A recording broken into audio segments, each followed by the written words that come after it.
que vive en la ciudad de Graz, en Austria, y lo hizo en castellano. Muy buenas tardes, bienvenido, Abel.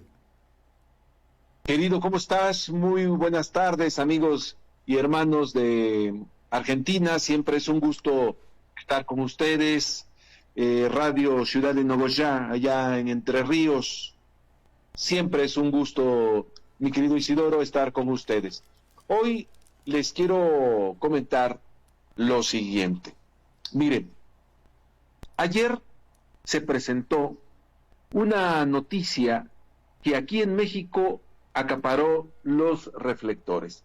Y fue una nota, por otro lado, Isidoro, que también se presentó en la prensa internacional. A ver, ¿qué fue lo que sucedió? ¿Qué fue lo que sucedió? Bueno, ayer un grupo de personas armadas perteneciente a la delincuencia organizada, aquí en México se le llama delincuencia organizada,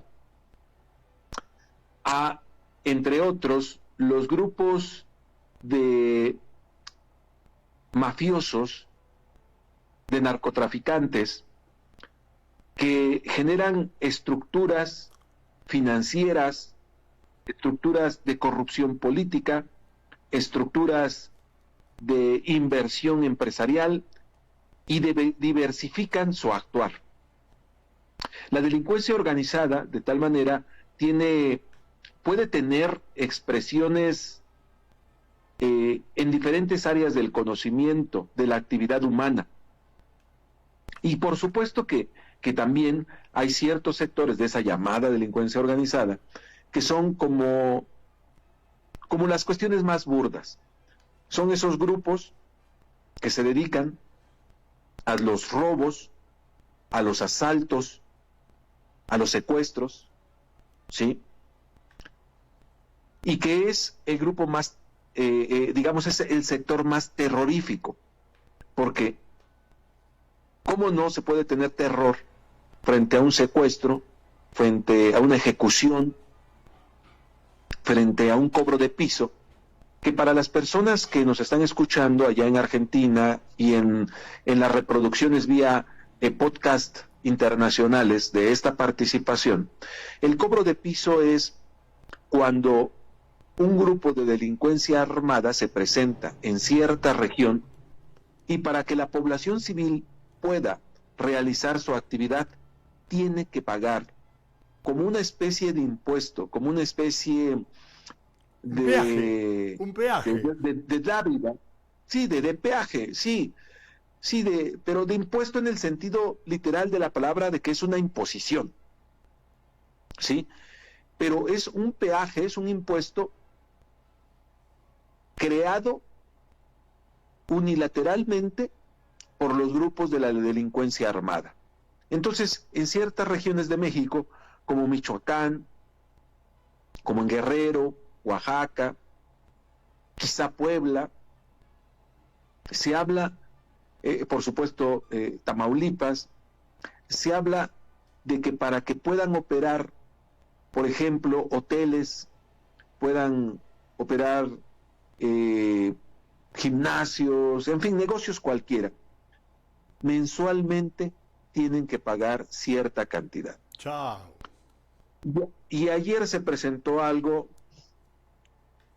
pues muy grave, no único, sí con características sí peculiares, pero no único porque lamentablemente en los últimos años, y cuando digo últimos años no me refiero a los últimos 5 de este gobierno, me refiero a los últimos años desde hace 15, 20 años que está sucediendo esto, en donde un grupo de delincuencia armada llega a cobrar derecho de piso y la población civil se rebela y la población civil se organiza.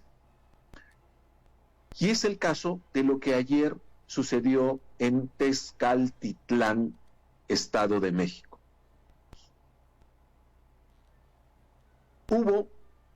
Se habla de 14 muertos en Tezcaltitlán, Estado de México.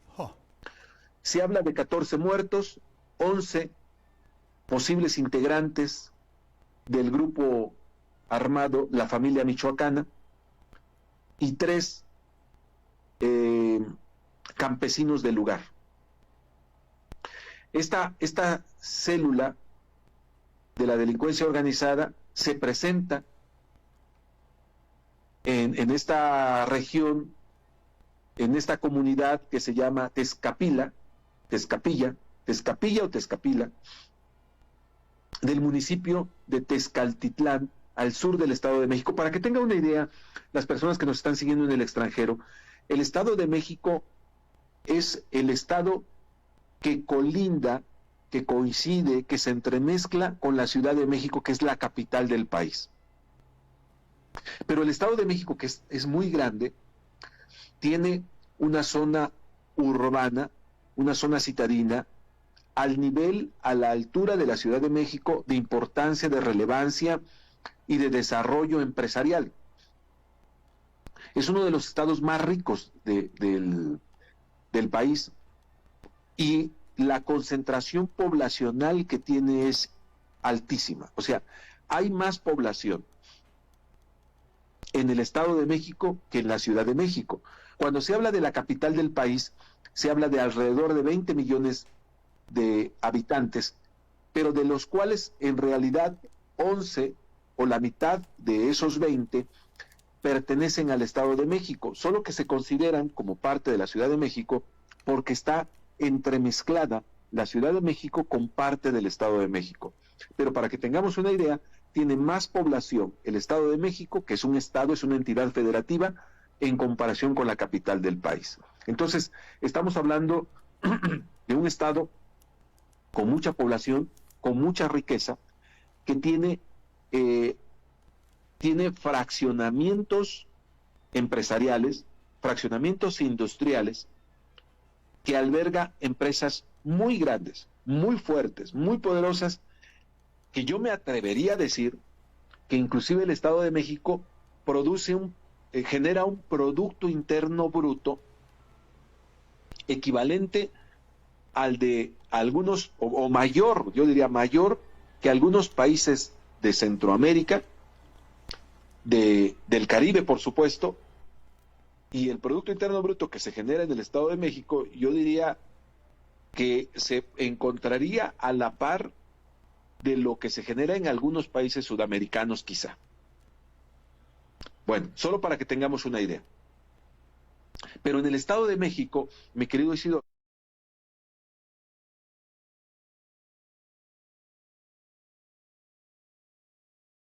unidad, porque allí son citados los labriegos por los delincuentes para que llegaran a pagar puntualmente su derecho de piso, se organizan y todo sucede filmado por quienes viven alrededor de la cancha de fútbol y filman todo lo que sucede. ¿De qué estamos hablando aquí? Estamos hablando de una comunidad que pone el ejemplo del nivel de hartazgo al cual se puede llegar en un país como México, pero que yo lo estoy compartiendo, mi querido Isidoro. O sea, ¿por qué comparto esto? Porque en mis giras, en mis visitas, en mis viajes a Sudamérica, veo que este sentimiento cada vez más lo podemos encontrar en algunas regiones de allá. O sea, yo sé que quienes estén escuchando esta intervención se preguntarán, dirán, bueno, ¿y dónde están las autoridades? ¿Y dónde está la policía? ¿Y dónde está el ejército? ¿Y dónde está la Guardia Nacional? ¿Y dónde está el cuerpo de impartición de justicia? Bueno, ¿dónde está? Pues bien, gracias.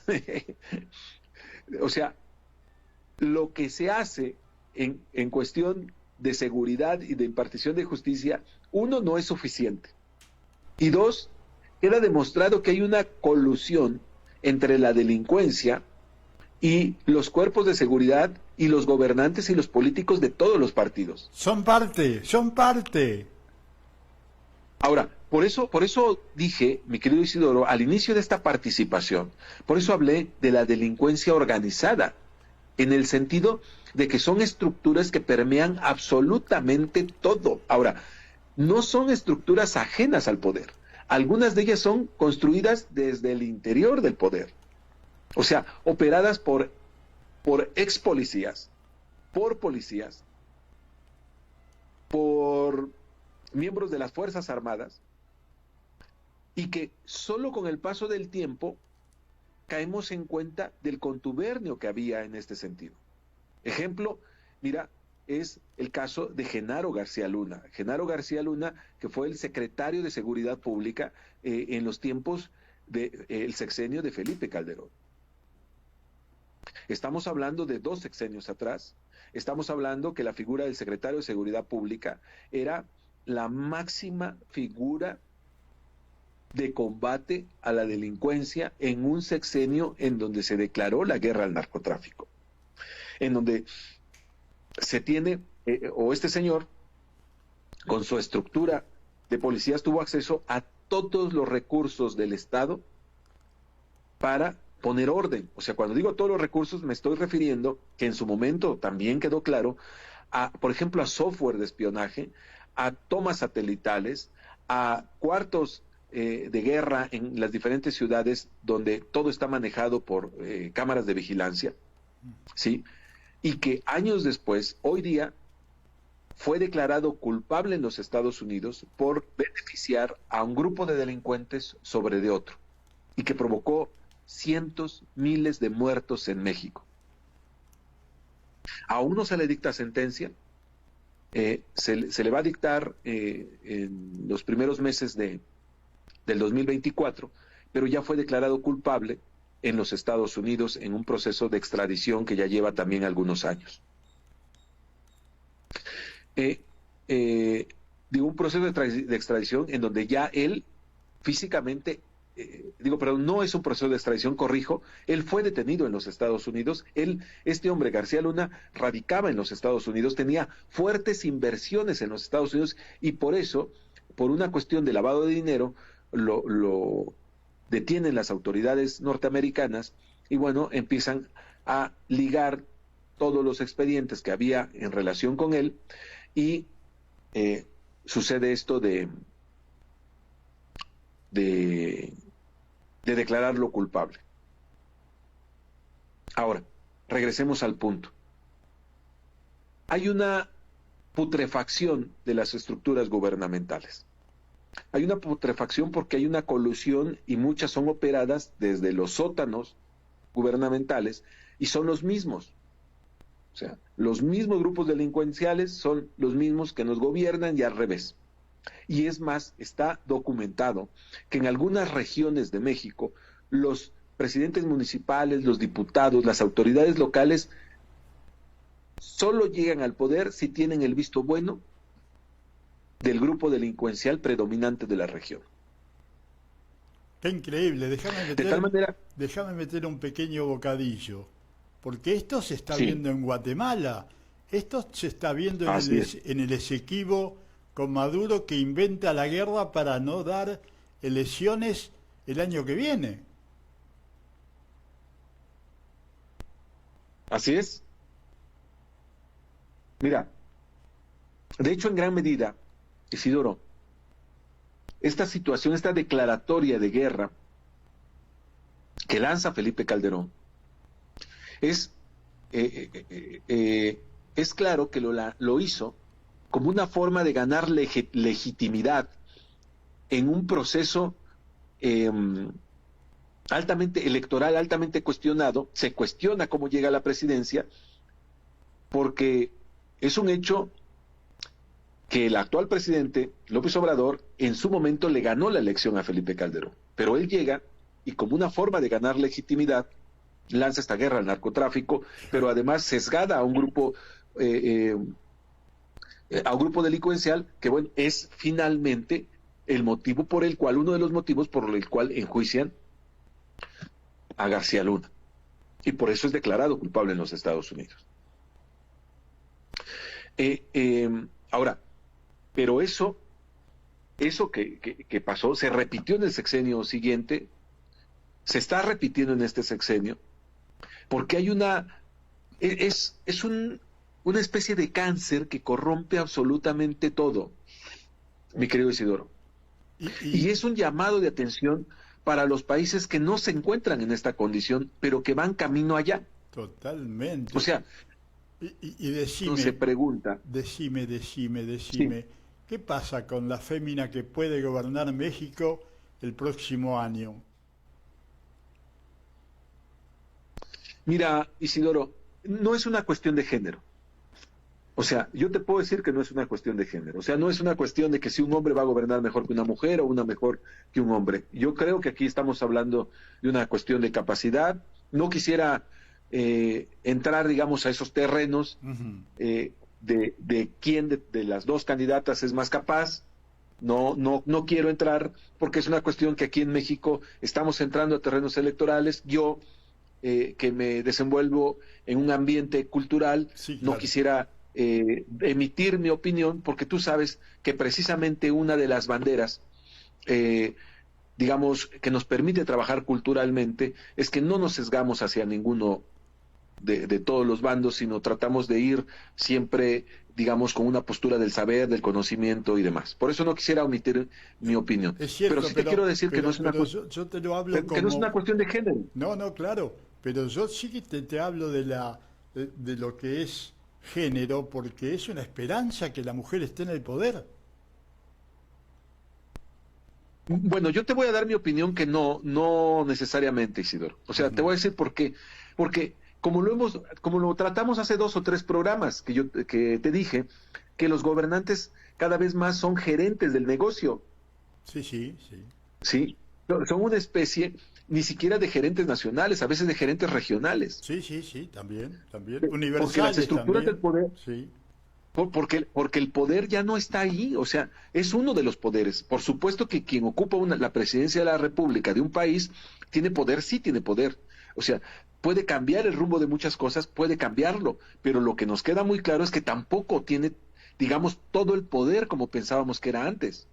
sí, ya no hay más ¿Por qué? autonomía. ¿Por qué? Pues porque precisamente están los grupos de delincuenciales, por ejemplo, que tienen estructuras internacionales. O sea, te voy a poner un ejemplo. Las mafias mexicanas están a la altura de la mafia rusa, de la mafia china. Sí, no me cabe duda. Que por lo menos yo te puedo decir que hay una enorme incidencia para todo el continente americano, lo mismo a Sudamérica que en los Estados Unidos y más allá en lo que ha quedado demostrado en los vínculos, por ejemplo, que hay en España. Y que para entender esos fenómenos tiene que entenderse de una manera global y que se encuentra a la par. Los grupos delincuenciales más fuertes mexicanos están a la par de la mafia china, de la mafia rusa.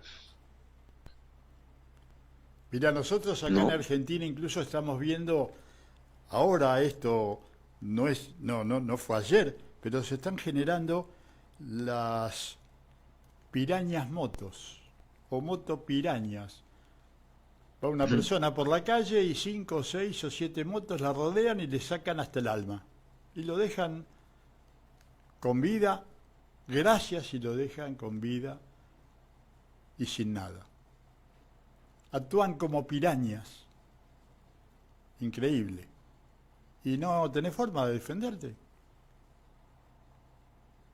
Sí, y te digo, esa es una expresión, mi querido Isidoro, es una expresión muy, ¿cómo te podría decir? Lo que yo te decía, muy rudimentaria, o sea, muy básica. Estamos viendo como una expresión, digamos, de a pie de lo que son los grupos delincuenciales. Yo ahora en esta disertación que compartimos, en este diálogo contigo, si ustedes observan, amigos del auditorio, estoy subiendo y bajando en esa jerarquía delincuencial. Total. O sea, donde hablamos del delincuente de a pie, ¿quiénes son? Pues los motoladrones, ¿no? Claro. Los que andan en sus motocicletas asaltando y robando. Los de a pie, ¿quiénes son? Los que ejecutan el peaje, quienes ejecutan la extorsión, el llamado derecho de piso aquí en México. ¿Sí? Esos son los de a pie. Ya subes en la jerarquía, ¿y quiénes son? Son los jefes de plaza, los gerentes de la región. Y tenemos sicarios Pero por ahí también. vas... Tenemos sicarios por ahí, Sí, que claro. también es un grupo. Claro, sí, por supuesto. Claro, sí, hay sicarios que se dedican a la ejecución como una especie de sicarios mercenarios. Se dedican a ejecutar a personas cobrando relativamente mínimas cantidades, ¿no? Entonces, ya eso, por ejemplo, en esta estructura de a pie, encontramos las guerras que hay por territorios. Total. O sea, si allá arriba no se ponen de acuerdo, si allá arriba los grupos delincuenciales no se ponen de acuerdo, o no se ponen de acuerdo, digamos, los grupos delincuenciales con la jerarquía gubernamental, pues vienen las guerras entre bandas, las guerras por territorio, o las guerras entre los delincuentes contra los cuerpos policíacos. Qué tema, Eh, Entonces, Isidoro, o sea, en este momento, en esta disertación, en esta explicación que estoy haciendo, me parece que los países en los que no se ha llegado a este nivel, ¿sí?, tendrían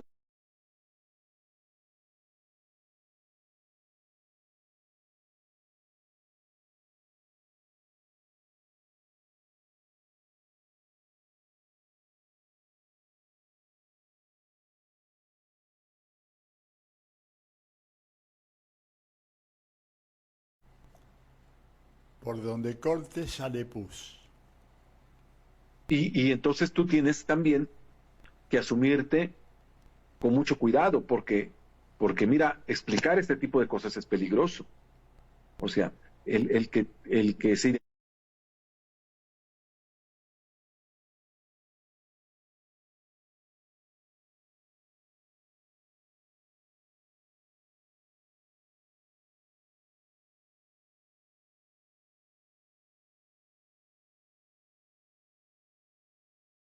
en los espectáculos, que está dormido creyendo que verdaderamente el día con día esa es la vida, que no existe Matrix, porque alguien pensante se vuelve en alguien peligroso, Cierto, totalmente.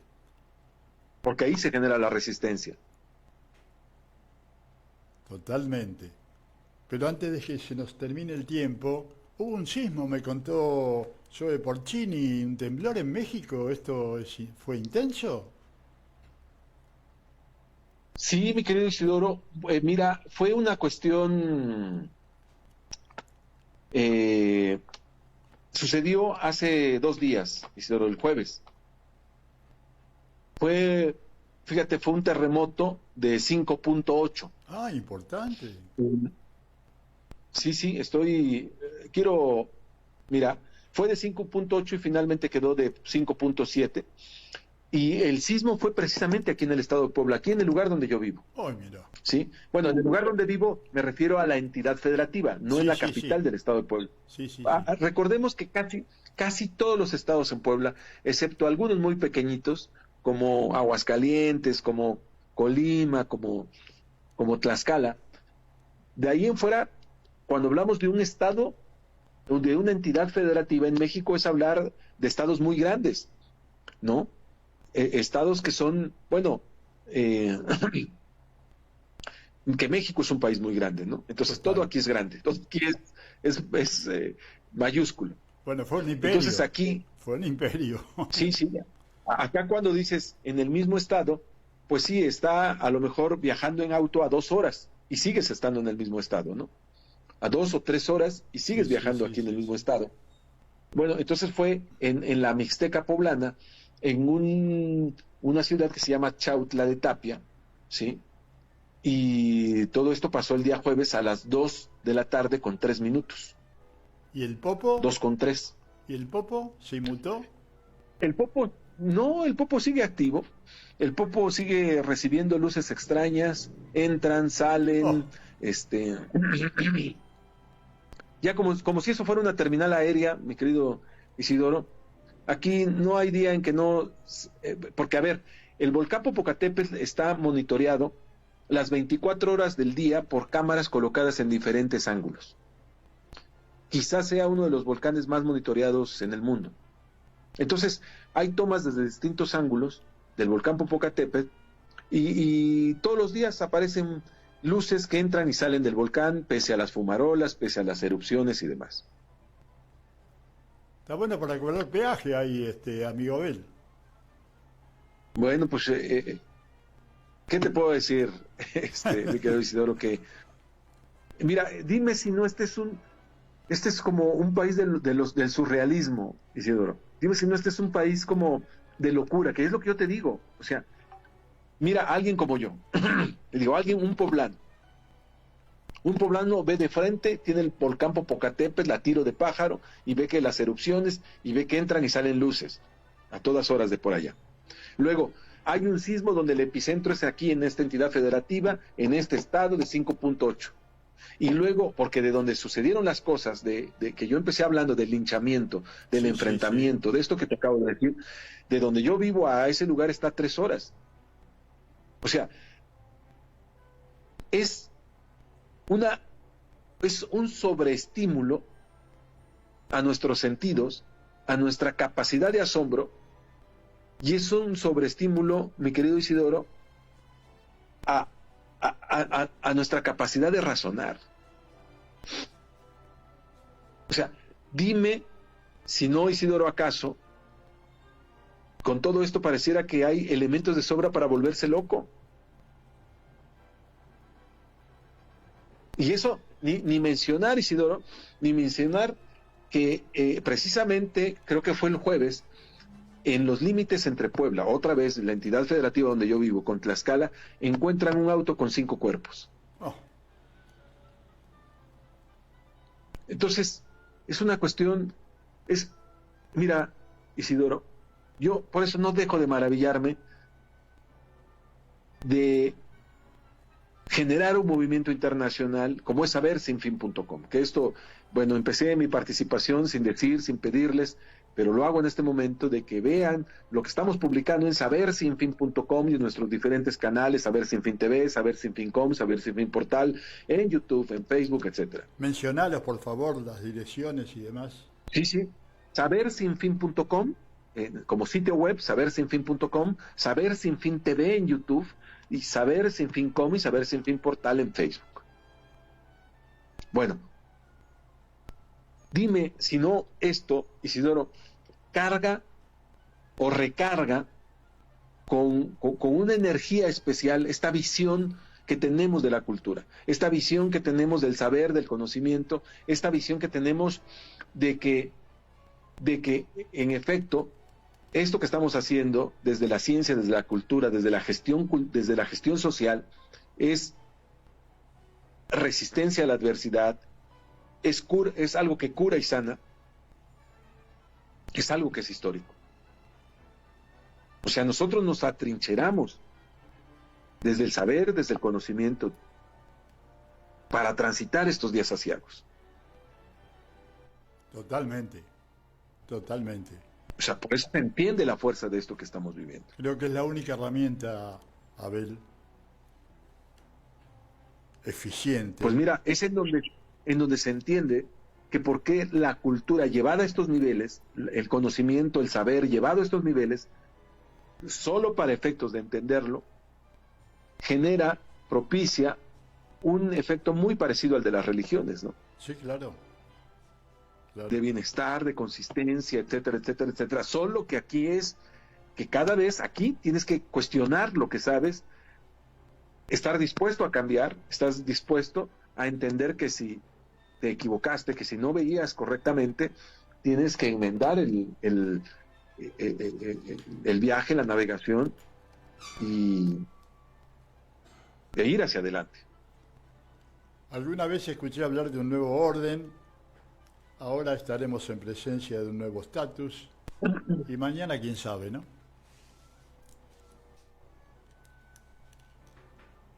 Pues mi querido Isidoro, ¿qué te puedo decir? Que dime, mi querido Isidoro, ¿qué te llevas, qué nos dejas de esta participación que hoy he tenido aquí en Radio Ciudad de Nogoyá, allá en Entre Ríos, Argentina? Me concientiza. Realmente creo que, como alguien dijo, estamos dopados en un hacer y no nos damos cuenta. Nos están llevando como chicos para el colegio, decía un gaucho allá cuando yo era chico en el campo, ¿no? Que iba todos los años a ver a mis abuelos. Y nos llevan Mira, como Isidoro, chicos para el colegio, decía el hombre.